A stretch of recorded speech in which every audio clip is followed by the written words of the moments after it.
आप ये बताइए कि जो पहला ओडीआई है उसकी प्लेइंग 11 क्या होगी? प्लेइंग 11 तो वैसे ही बदल चुकी है। और वाइस कैप्टन केएल राहुल वो बाहर बैठेंगे। विराट कोहली को बाहर कर दिया आपने अपनी टीम में। अब ये देखिएगा, शुभमन गिल और संजू सैमसन को आपने न्यूजीलैंड में ओडीआई सीरीज खिलाई, अब आप बांग्लादेश में उनको ओडीआई सीरीज नहीं खिलाएंगे।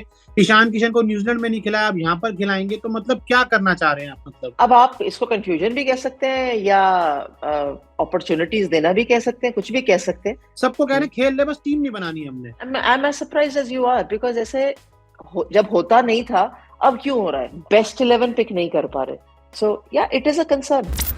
तो टीम इंडिया साल 2022 में आखिरी सीरीज खेलने वाली है और सीरीज के लिए इंडियन टीम बांग्लादेश पहुंच चुकी है और अंजुम चोपड़ा जी भी बांग्लादेश पहुंचने वाली है। Right ma'am? जी बिल्कुल मैम, बहुत बहुत स्वागत है आपका न्यूज़ 24 स्पोर्ट्स में। बहुत बहुत शुक्रिया वैभव भोला जी। मैम, सबसे पहले सीधा क्वेश्चन पूछूंगा आपसे।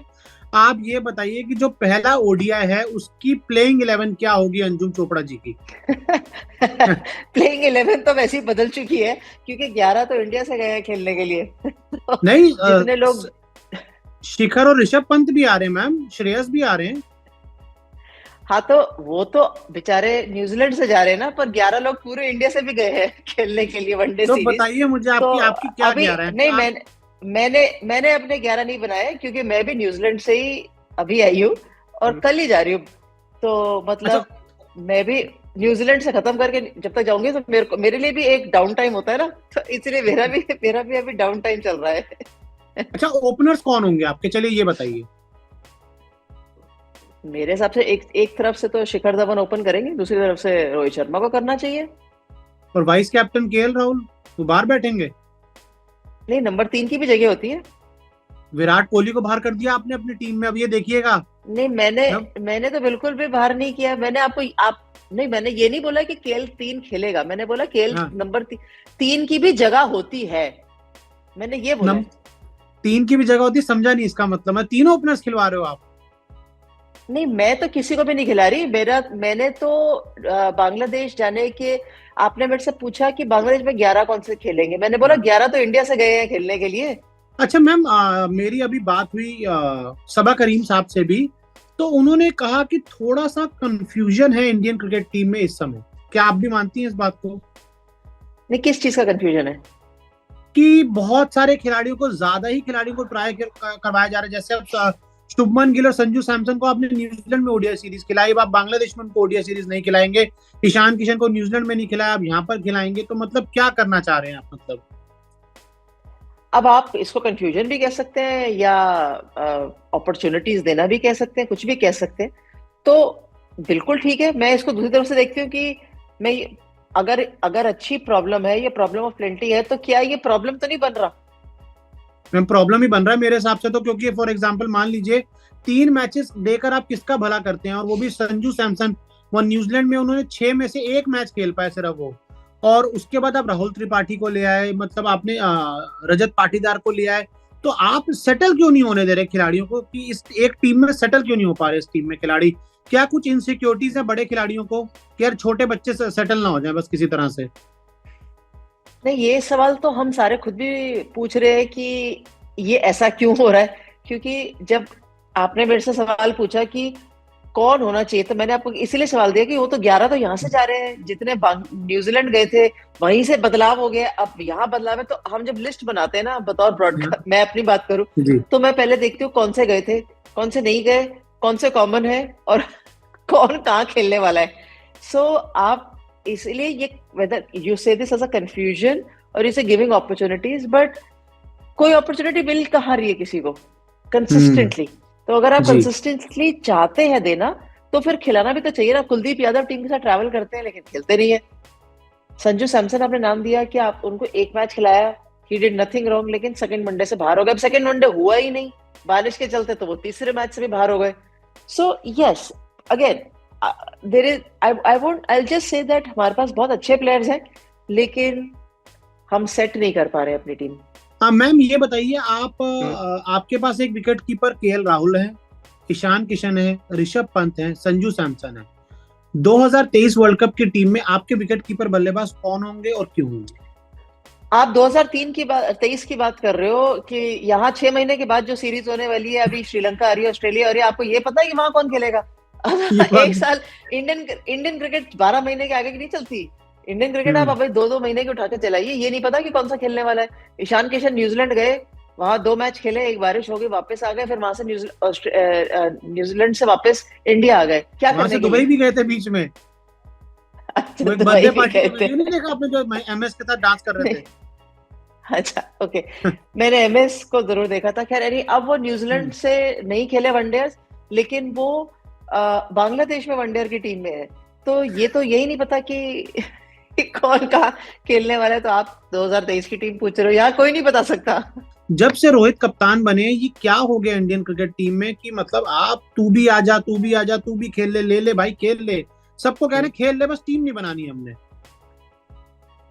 I'm I'm as surprised as you are, because ऐसे जब होता नहीं था, अब क्यों हो रहा है? और अगर अब हो रहा है तो फिर भी इतने ज्यादा चर्निंग, इतने ज्यादा, मतलब अगर हमारे को विकेट कीपर का एग्जांपल है, तो हमारे को ये नहीं पता कि हम कौन सा विकेट कीपर कौन से फॉर्मेट में खिलाएंगे, और फिर उस फॉर्मेट में अगर उसको लेके जाते तो खिलाते क्यों नहीं है? चाहे वो ऋषभ हो, ईशान हो, संजू हो, अगर वो तीनों ही बहुत अच्छे क्वालिटी प्लेयर्स हैं तो तीनों इकट्ठे खेल लेने चाहिए। बट बाकी कहाँ जाएंगे? फिर हम बॉलिंग लाइनअप देखते हैं तो हमारे पास बॉलर्स नहीं दिखते। We have to drop a specialist batsman और a wicket keeper to play a bowler. So जब सब कुछ है लेकिन फिर भी बेस्ट 11 पिक नहीं कर पा रहे, सो या इट इज अ कंसर्न। ये बेस्ट 11 कौन पिक करता है और ये टीम कौन बनाता है, सच बताइएगा। जहां तक मैं तो सुनता हूँ कि वो कोच और जो कैप्टन होते हैं वो सेलेक्टर्स को बताते हैं हमें ये 15 चाहिए। तो अब सिस्टम जब आप सुनते हो तो सिस्टम मेरे हिसाब से तो यही रहता है भाई, कप्तान है, कप्तान तो बताएगा ही ना। ये कप्तान घर जाके थोड़ी ना सो जाएगा कि मैं नहीं बताऊंगा मेरी टीम क्या होनी चाहिए। और कोच और कप्तान तो ड्राइव करते हैं ना टीम को। कोच ड्राइव करता है, कप्तान खिलाता है। So they have to be in obviously in absolute unison कि वो क्या चाहते हैं टीम के साथ। और अगर सिलेक्टर्स कोई दूसरे देश से थोड़ी ना आए हैं, हमारे देश के ही हैं, तो वो सब बात करते ही हैं। ऐसा नहीं है कि किसी की ओनली वन मैन और one woman leading the show, it is always a team.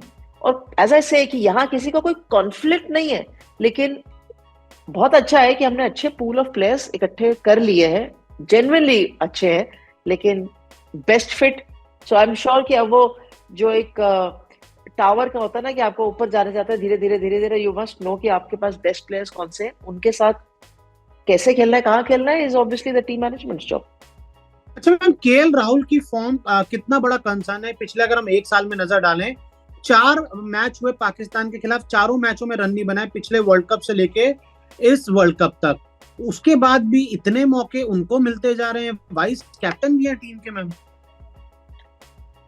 तो अब जिसने बनाया उनसे पूछो क्यों बनाया है, हमें मेरे को नहीं पता। I think T20 world cup मुझे लगा शायद थोड़ा जल्दी आ गया उनके लिए।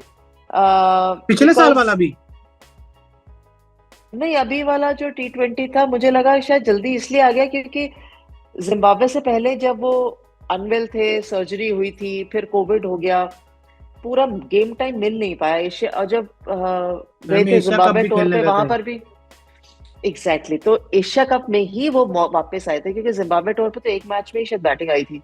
सो वो आई थिंक बहुत जल्दी गेम टाइम बहुत ज्यादा नहीं मिला। सो आई गेस उसका थोड़ा सा फर्क पड़ा। ऐसा नहीं है कि वो क्वालिटी प्लेयर नहीं, but game time after injury थोड़ा फर्क पड़ता है। अच्छा एक चीज बताइए, शुभमन गिल को जाके क्या बोलोगे? क्योंकि जब T20 वर्ल्ड कप वाला साल होता है तो जो हमारे बड़े साहब होते हैं, मैं बड़े साहब बोलता हूँ, मैं स्टोरीज भी उसी तरीके से करता हूँ कि जो T20 वर्ल्ड कप वाला साल होता है तब बड़े साहब जो होते हैं वो ओडीआई क्रिकेट नहीं खेलते, और जब ओडीआई क्रिकेट वाला साल आ जाता है तो बड़े साहब ओडीआई खेलते हैं, T20 नहीं खेलते। शुभमन गिल को क्या जाके बोलेंगे कि वो जो रन बनाकर आ रहा है मत बना तू रन, तो तेरे को तो वर्ल्ड कप खिलाएंगे नहीं। ये बड़े साहब कौन है आपके? मैम जैसे कप्तान हो गए, वाइस कैप्टन हो गए, जो प्लेयर चूज करते हैं कि ये खेलूंगा वो नहीं खेलूंगा। अच्छा। साल में अब तो चूज किए जाते हैं ना कि जो वर्ल्ड कप जिस साल में होगा उसी साल वही खेलूंगा, और बाकी बच्चों को कहते हैं ये हम तुम खेल ले जाओ। तो शुभमन गिल को क्या बोलेंगे कि रन मत बना तू, तो वर्ल्ड कप तो खेलना ही नहीं है। नहीं, मैं तो आपको खुद बोल रही हूँ कि मेरे को सरप्राइजिंग है कि शुभमन गिल इस टीम में क्यों नहीं है। बिकॉज अगर हम सोचते हैं कि वो एक अच्छे टैलेंटेड प्लेयर है, चलिए अब न्यूजीलैंड भी गए थे, T20 नहीं खेले, लेकिन वनडेज में सारे मैचों में ओपन करते, विच इज होता ही ऑफ कोर्स रहते हैं टीम के अंदर। तो जब 3 मैच न्यूजीलैंड में खेले, उसके तुरंत बाद अगली सीरीज बांग्लादेश के अंदर है, जहां वहां पर भी 3 वनडे इंटरनेशनल्स है। तो वो कंसिस्टेंसी कम से कम 6 मैचों की मिलनी तो चाहिए थी। मैं अपने खुद के प्रोग्राम में ये बोल चुकी हूँ कि अगर न्यूजीलैंड में शुभमन रन नहीं करते तो क्या जब बांग्लादेश लेके जाते तो इसलिए लेके नहीं जाते कि आपने वहां रन नहीं किया इसलिए ले जाएंगे, या अगर शुभमन गिल ने न्यूजीलैंड में रन किए तो क्या ये बोलना चाहिए कि आपने रन कर दिया अब छोड़ देते हैं, बांग्लादेश में कोई और खेलेगा। So how do you justify to a player, because it's absolutely not explanatory enough to any player कि आप एक हफ्ता पहले एक टीम में है और दूसरे हफ्ते में दूसरी टीम में नहीं है, ये नहीं समझ में आता। हार्दिक पांड्या को लेकर बड़ी चर्चा है कि उनको T20 का परमानेंट कप्तान बना देना चाहिए, और शायद ये उनकी तरफ से भी शायद चीजें आ चुकी हैं कि यार अभी मैं परमानेंट नहीं बनाऊं, बट ये मेरी टीम है, मैं अपनी टीम को ऐसे चलाऊंगा। क्या आपको लगता है अब हार्दिक को T20 कप्तानी देनी चाहिए, और जितने भी हमारे बड़े नाम है उनको T20 से बाहर करके अब युवाओं पे T20 में ज्यादा जोर लगाना चाहिए? पहले आप ये बताइए कि युवा है कौन, वो भी, या कौन से युवा ने कितने रन बनाए हैं, क्या कर रहे हैं, कंसिस्टेंसी वो भी चेक होती है। आई थिंक ये चीज कहना कि हार्दिक को कप्तानी दे दो या युवा ले आओ, I guess we talking about a cricket which used to happen 10, 12, 15 years back before MS Dhoni. वैसी बातें होने लग गई हैं अब। क्यों हो रही है? ऑफ कोर्स क्योंकि हम जीते नहीं है, दैट आई कंप्लीटली अंडरस्टैंड, पर ये वाली बातें थोड़ी ऑड साउंड करती है क्योंकि इंडियन क्रिकेट उन बातों से बहुत आगे आ चुका है। आपके हिसाब से देखिए, आपने सारे सवालों का बहुत शानदार जवाब दिया। मतलब मैं ये जानना चाहूंगा कि अगर आप इंडियन क्रिकेट को एक विजन दिखाना चाहें, विजन क्या होना चाहिए मैम आगे का? क्योंकि आप मतलब you are the boss of Indian cricket, मतलब फीमेल क्रिकेट की अगर जो वो पहला नाम आता है वो आपका नाम आता है, और वो आज भी मतलब मैं तो हमेशा ही मानता हूँ द वे आप गेम को देखती हैं, गेम को आप जो बताती हैं शायद सबसे बेहतर आप बताती हैं। आप क्या विजन देना चाहेंगे इंडियन टीम को? तो मैं विजन दे देती हूँ लेकिन मैं बॉस नहीं हूँ। नहीं बॉस में मुझे पता इंडियन क्रिकेट की मैं बॉस था।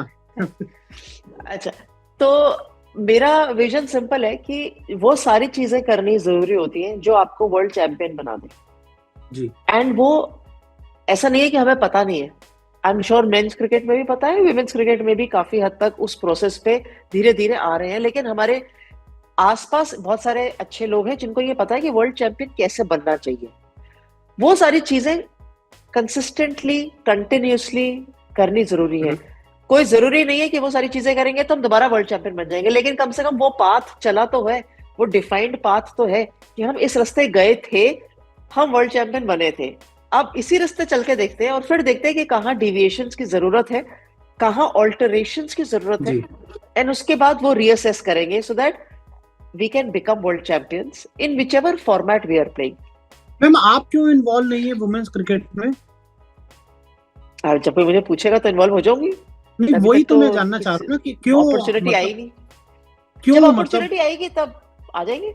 चलिए we wait for the right time कि हर राइट समय पे राइट चीजें हो जाए। वैसे राइट चीज तो समय पे तो अपॉर्चुनिटी अभी तक आ ही जानी चाहिए थी कि विमेंस क्रिकेट को चलाने वाली एक डिवाइन एक फोर्स अंजुम चोपड़ा को शायद मुझे लगता है आ जाना चाहिए था, लेकिन ठीक है, लेट्स सी कब होता है। सबसे पहले मिलेगी क्रिकेट की हर खबर, कंट्रोवर्सी और इनसाइड स्टोरी पर भी होती है हमारी नजर। क्रिकेटर्स की पर्सनल लाइफ से लेकर इंटरव्यूज तक हम रखते हैं आपको हमेशा अपडेट। इसीलिए हमारे YouTube चैनल को सब्सक्राइब करना मत भूलें, और अगर आप हमें Facebook पर देख रहे हैं तो हमारे Facebook पेज को भी फॉलो कर सकते हैं, क्योंकि क्रिकेट का मतलब है News 24 स्पोर्ट्स।